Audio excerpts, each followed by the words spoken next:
Hello students, class 10 कैसे हैं आप लोग।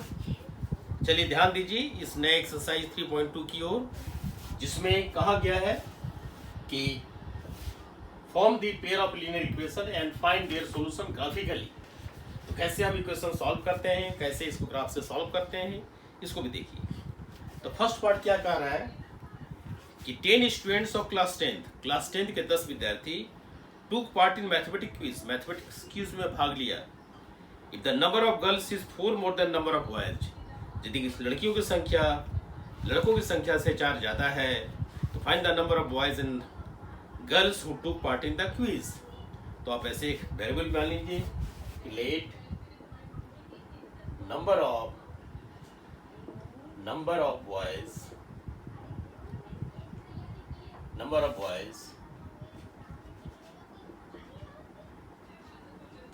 who took part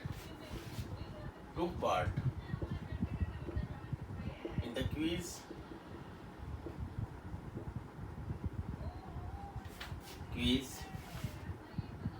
is X, and the number of girls who took part in the quiz is Y। इस तरह से मान लिया कि नंबर ऑफ बॉयज की संख्या X है और गर्ल्स की संख्या Y है। तो कह रहा है 10 students of class 10 took part in the mathematics quiz. तो 10 स्टूडेंट्स है, पहला इक्वेशन बनेगा अकॉर्डिंग टू क्वेश्चन। स्टूडेंट की संख्या क्या 10 है, तो x plus Y is equal to 10, पहला बन गया आपका। दूसरा है the number of girls is 4 more than the number of boys. Number of girls कितना है, y है। Again y is equal to x plus कितना ज्यादा है, तो 4 ज्यादा है। The number of girl is 4 more than the number of boys से 4 ज्यादा है लड़कियों की संख्या। Find the number of boys and girls who took part in the quiz. ये हमारा दो इक्वेशन बना। अब दोनों इक्वेशन को हम ग्राफ से सॉल्व करने जा रहे हैं। ग्राफिक सॉल्यूशन हमको करना है, क्योंकि हम रफ इसके दिखा रहे हैं, लेकिन जो मेथड होगा एग्जैक्ट वो आपको बता दिया जाएगा। अब जो देखिए फर्स्ट इक्वेशन को देखिए, ग्राफ तैयार करने का पहला काम क्या है, टेबल बनाना। दोनों ही सेट ऑफ इक्वेशन को अलग अलग टेबल में इसके पॉइंट्स को निकालिए और उस पॉइंट को प्लॉट कीजिए और देखिए कि कहाँ कट रहा है। जहाँ कट रहा है उस तरह से दिखाइए। किस तरह से करेंगे, तो आप देखिए पहला स्टेप हमारा क्या होगा। और first step is the point plotting of points. Point की प्लॉटिंग हमारी हो रही है एक्स एंड वाई। ये हमारा फर्स्ट इक्वेशन के लिए ध्यान रखिए। उसी तरह से दूसरी इक्वेशन के लिए प्लॉटिंग भी करना है। टेबल बना दिया, ये कर दिया। अब x प्लस वाई 10 है, तो आप कैलकुलेशन करके या कुछ करके आप देख सकते हैं। x जब 2 है तो y कितना होगा, 10 में से 2 घटाएंगे तो 8 बचेगा, y 8 होगा। x जब 3 है तो y कितना होगा, 10 घटाओ 3 7, ये हो जाएगा। x जब 5 है तो y कितना होगा, 5 होगा। मान लीजिए x जब 0 है तो y कितना होगा भाई, मान x कोई है ही नहीं। ये हमारा एक जस्ट एक नोमेनक्लेचर है जिसको यूज करते हैं, यानी कोई बॉयज है ही नहीं तो y कितना होगा, 10 हो जाएगा। ये कर लिया। ये हमारा जस्ट एक नोमेनक्लेचर है, ध्यान रखिए कि कहाँ से जाता है। हालांकि ये पॉसिबिलिटी नहीं है, ये कंडीशन दिया हुआ है, इसलिए बेहतर इसको हटा ही दीजिए आप, ये तो कंफ्यूजन में पड़े रहेंगे, छोड़ दीजिए इसको।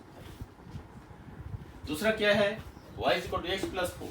अब x की जगह आप ले लीजिए 2 ले लीजिए, तो जब x 2 लेंगे तो कितना होगा, 6 हो जाएगा y। ऐसा ही x जब 1 लेते हैं 3 ले लीजिए, 3 लेने से ये 7 हो जाएगा। यदि हम इसको 4 लेते हैं तो ये बन जाता है 8। यदि हम 5 ले लेते हैं तो ये बन जाता है 9। इस तरह से है, ये कोई जरूरी नहीं है कि 4 पॉइंट निकालें, 3 पॉइंट्स काफ़ी होते हैं। अब आप क्या करेंगे, ग्राफ से इसको सॉल्व करने का प्रयास करेंगे। ग्राफ में हम जैसे ग्राफ स्केच कर रहे हैं, थोड़े बहुत परेशानी होगी, इसको आपको टॉलरेट करना है, क्योंकि हम आपको समझा रहे हैं कि कैसे काम किया जाता है। तो आप देखते चलिए एक्स क्या है हमारा, एक्स एक्सिस रिप्रेजेंट करेगा किसके लिए, एक्स क्या है, नंबर ऑफ बॉयज, याद दे दीजिए number of boys, correct. X axis को हमारा नंबर ऑफ बॉयज को रिप्रेजेंट कर रहा है, वाई एक्सिस को रिप्रेजेंट कर रहा है नंबर ऑफ गर्ल्स, ये नंबर ऑफ गर्ल्स को रिप्रेजेंट कर रहा है वाई एक्सिस। चलिए ये ओरिजिन हमारा हुआ। अब आराम से ग्राफ में जाते हैं कि प्रत्येक ग्राफ में एक बॉक्स होता है जिसमें 10 स्मॉल डिवीजन होते हैं, उसी को हम मानकर चल रहे हैं। मान लीजिए हमारा पहला जो ग्राफ है वो क्या है, वो दो से चलते हैं, 2 फिर 4 फिर 6 फिर 8 ऐसे बढ़ा दिया, इसको भी बढ़ा दिया उसी तरह से, ये भी 2 4 6 8 और 10, ये हम अपनी सुविधा के आधार पर कर लिए इसमें। यानी 10 स्मॉल डिवीजन एक्स एक्सिस क्या है, along X and Y axis, दोनों एक्सिस में हम स्केल को इसके जरूर मेंशन करते हैं। 10 small division is equal to 2 units, ये कर लिया। यानी जो 5 स्मॉल डिवीजन होगा 1 यूनिट बताएगा। 2 यूनिट्स यानी 2 स्टूडेंट, 2 स्टूडेंट्स, 2 यूनिट्स यानी इस हिसाब से 2 स्टूडेंट, तो कर सकते हैं आप 2 स्टूडेंट्स। चलिए अब आप चलिए यहाँ से, पहला जब x 2 है तो y 8 है, x जब 2 है y 8 है, ये पॉइंट आपका पहला है। उसी तरह से जब x 3 है तो y 7 है, 3 बीच में आएगा, y 7 यहाँ भी 7 बीच में आएगा। चलिए इसी बीच में कर लेते हैं, ये कर लिया। x जब 5 है तो y 5 है, 5 यहाँ है, यहाँ भी 5 है, इस तरह से 5 5 उसके लिए। चलिए हमारा पहला लाइन बन गया। आप पहली लाइन को आप फ्री हैंड से हम यहाँ ज्वाइन करा रहे हैं, सबको ज्वाइन कराते हुए लाइन को आगे बढ़ा दीजिए। इधर तो आएगा नहीं, आप उसको अंदर रखिए, बस इतना बढ़ा दिए इसको। चलिए नेक्स्ट फिगर क्या है, x 2 है तो y 6 है, x 2 होने से y 6 है, ये यहाँ पर आ गया पॉइंट, ये आ गया।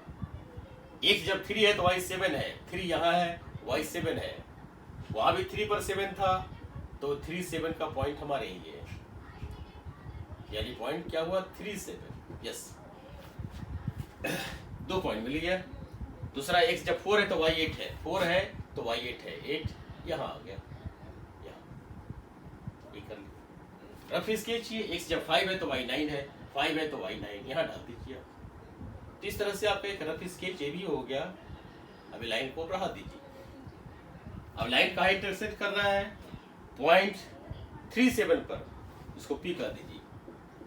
तो आपका क्वेश्चन क्या था कि form the pair of linear equation कर दिया, find their solution graphically, graph से सॉल्यूशन भी निकाल दिया। तो क्या कहेंगे कि the lines are intersecting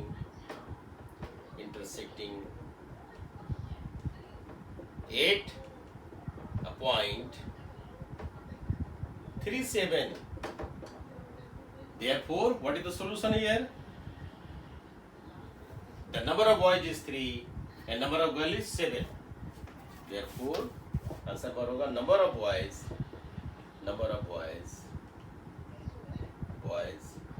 is equal to 3 and number of girls is equal to 7. इस तरह से बात बन गई, ये आंसर आया। Number of boys number of girls पता चलेगा हमको। इस तरह से लीनियर इक्वेशन को फॉर्म कर दिया और इसको ग्राफिक से रिप्रेजेंट करके इसका सॉल्यूशन निकाल दिया। ये हमारा टोटल मेथड है। बाकी क्वेश्चन को हम इसी तरह से इक्वेशन फ्रेम कर देंगे और आप उसको चेक करके देख लेंगे, क्योंकि पहले वाले जो लेसन में बताया था कि लाइन जब इंटरसेक्ट करता है तो सॉल्यूशन एक मिलता है, लाइन जब इंटरसेक्ट नहीं करता तो कोई सॉल्यूशन नहीं होता। चलिए हम लोग दूसरे क्वेश्चन की ओर देखते हैं।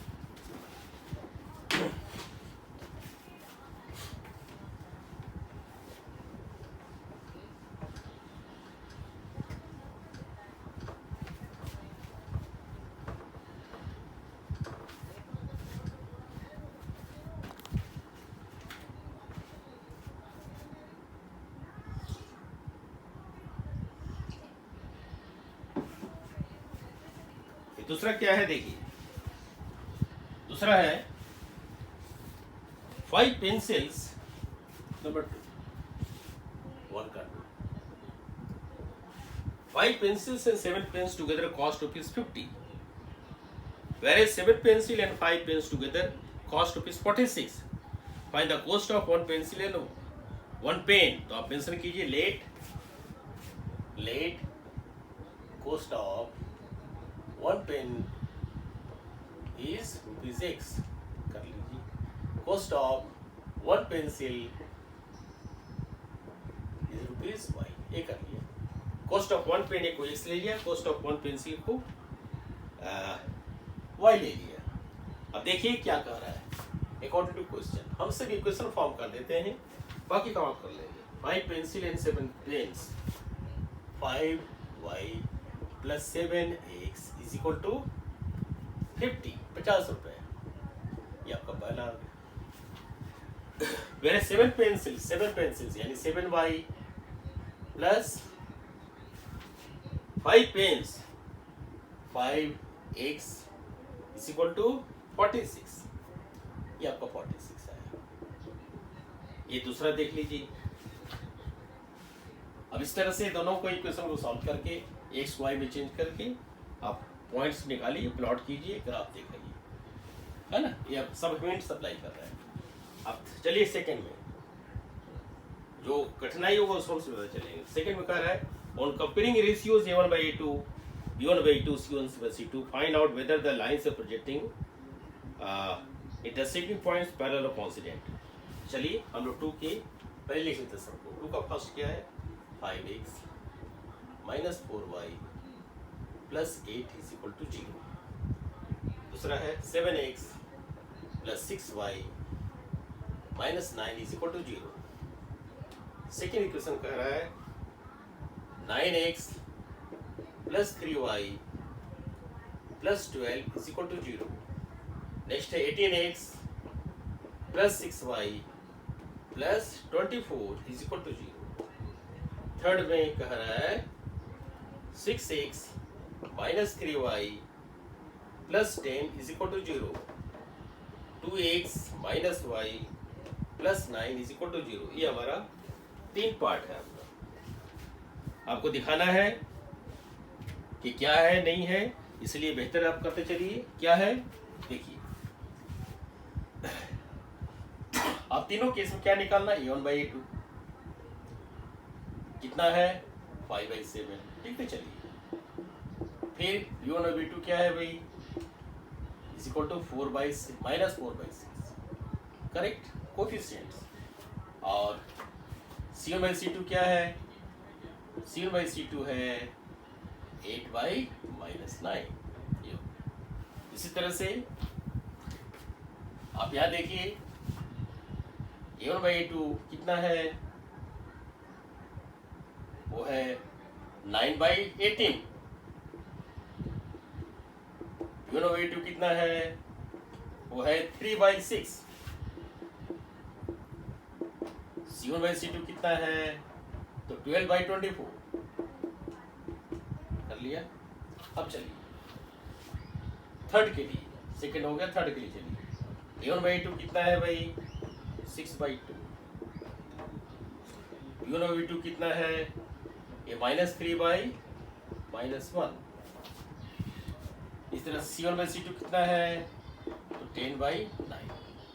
अब तीनों ही इक्वेशन को आप देखिए और टेबल को आप याद रखिए जो बताए थे उस हिसाब से। तो हम एक ही करके चलते हैं। फर्स्ट केस में क्या हो रहा है A1 by A2 है 5/7, यहाँ है -4/6। दोनों बराबर नहीं है, ये तीनों बराबर नहीं है, तो क्या कहेंगे this implies A1 by A2 not equal to B1 by A2 not equal to C1 by C2 correct. यहाँ देखिए क्या मिल रहा है 9/18 1/2, 3/6 1/2, 12/24 1/2, यानी है A1 by A2 is equal to B1 by A2 B1 by B2 is equal to C1 by C2। ये बराबर आ गया।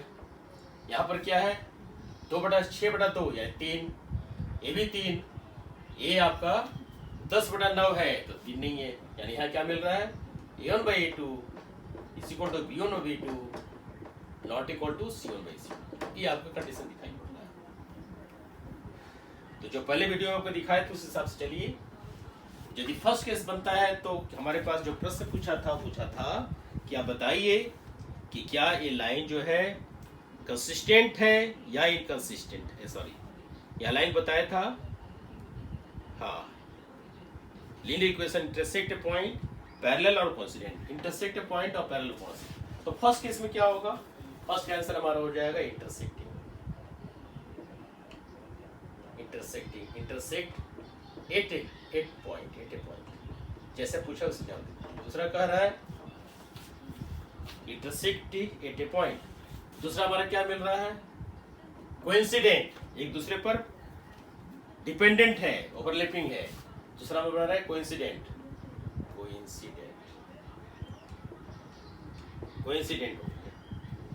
और तीसरा हमारा क्या है, तीसरा बता रहा है पैरेलल, लाइंस कैसे बनेंगे, पैरेलल बनेंगे। किस हिसाब से आपका क्वेश्चन नंबर 2 को सॉल्व कर दिया। E1/2 निकाला, B1/2 निकाला, C1/C2 निकाला सभी केसेस में, और चेक किया कि कौन कंडीशन सेटिस्फाई करता है, अकॉर्डिंगली डिसीजन दे दिया। जब लाइन, जब रेशियोज आपस में बराबर नहीं है तो इंटरसेक्टिंग लाइन बनेगा, यदि रेशियो ओवरलैपिंग है तो कोइंसिडेंट लाइन बनेंगे, यदि रेशियो 2 बराबर है, तीसरा बराबर नहीं है तो पैरेलल। ये हमारा सेकंड। ऐसा ही थर्ड को देख लीजिए आप कि थर्ड क्या कर रहा है।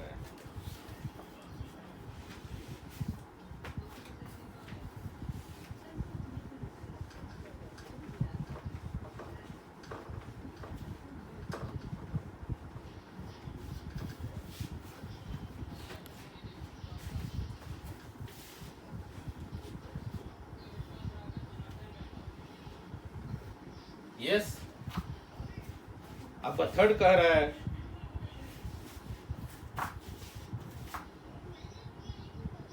Question number 3, on comparing the ratios E1/2, B1/2, C1/C2, find out whether the following pair of linear equations are consistent or inconsistent। ध्यान रखिए, आपको बता दें जाने से पहले, if A1/A2 is not equal to B1/B2 not equal to C1/C2 और equal to C1/C2, ये दोनों बता दी साथ में, then lines are find out whether a pair of linear equations are consistent कर दीजिए, linear equations are consistent, जो कहा उस हिसाब जवाब देना है। Lines are equation, find out whether the following pair of linear equations are consistent। क्या कहेंगे, linear equations are consistent। ये consistent है, जब consistent होता है तो यूनिक सॉल्यूशन होता है। दूसरा होता है if A1/A2 is equal to B1/B2 is equal to C1/C2, ये भी क्या हुआ, linear equations are consistent, ये भी consistent ही हुआ, and have infinite solution, इसका solution infinite होगा। नेक्स्ट है inconsistent में third condition, A1/A2 is equal to B1/B2 not equal to C1/C2, क्या कहेंगे हम, inconsistent। ध्यान रखिए, 3 कंडीशंस आपको दिखाया गया, जिसमें पहला में कंसिस्टेंट होने पर यूनिक सॉल्यूशन होगा। दूसरा जो कंडीशन बनता है, यह भी कंसिस्टेंट है तो ये भी सॉल्यूशन इनफाइनाइट होगा। यहाँ पर इनकंसिस्टेंट है क्योंकि सॉल्यूशन इसमें मिलता ही नहीं है। तो आपको थर्ड में से सोचना है। तो चलिए आप करके देख लीजिए, एक हम करके दिखाते हैं, 3 का फर्स्ट करके दिखाते हैं, बाकी आप खुद कर लेंगे। 3x + 2y = 5, 2x - 3y = 7। इसको चेक कीजिए, आप क्या देखेंगे, 3/2 not equal to प्लस 2/-3 नॉट इक्वल टू 5/7, तो क्या कहेंगे? कॉन्सिस्टेंट। इस तरह से फास्ट रिजल्ट दीजिए, टेंशन लेना। हम बाकी पढ़ लेते हैं। सेकंड में 2/4 इज इक्वल टू -3/-6 8/9, तो सेकंड क्या कर रहा है? 2/4 1/2, -3/-6 1/2, 8/9 यानी A1/A2 is equal to B1/A2 not equal to C1/C2, क्या कहें? इनकंसिस्टेंट कहेंगे। थर्ड में 3/2 डिवाइडेड बाई 9, थर्ड के लिए 3 का third A1/A2 is equal to 3/2 divided by 9, यानी क्या होगा? 3/2 इंटू 9 यानी 339 यानी 1/6। B1/B2 is equal to 5/3 divided by -10 क्या बना रहा है? -5/3 इंटू 10, 5 दूनी 10 यानी हो गया -1/6। C1/C2 ये बना रहा है आपका, थर्ड कर रहे हैं, C1/C2 बना रहा है 14/7, सॉरी 7/14 यानी 1/2। तो आप देख रहे हैं कि 1/6 not equal to -1/6 not equal to 1/2, यानी क्या होगा इसमें? ये हो जाएगा कंसिस्टेंट।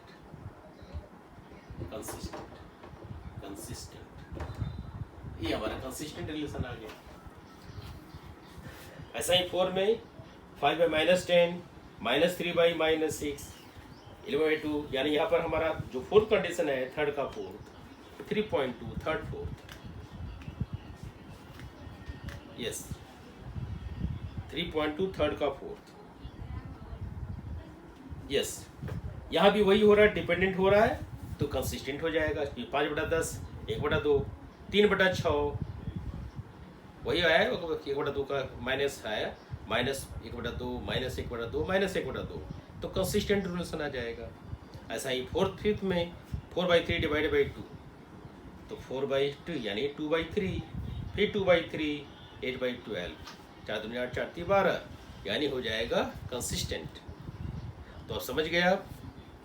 इसी तरह से फोर्थ में which of the following pair of linear equation are consistent oblique inconsistent, if consistent obtain the solution graphically, यानी 3 पार्ट है। पहले तो आपको कंसिस्टेंट चेक करना है, फिर इनकंसिस्टेंट चेक करना है। यदि कंसिस्टेंट है तो उसको ग्राफिकली सॉल्व करके दिखाना है। इसके लिए हमारे पास 4 में फोर्थ सा पार्ट है, इसको हम नेक्स्ट लेक्चर में ख़त्म करेंगे, तो इसको इतना ही रखते हैं।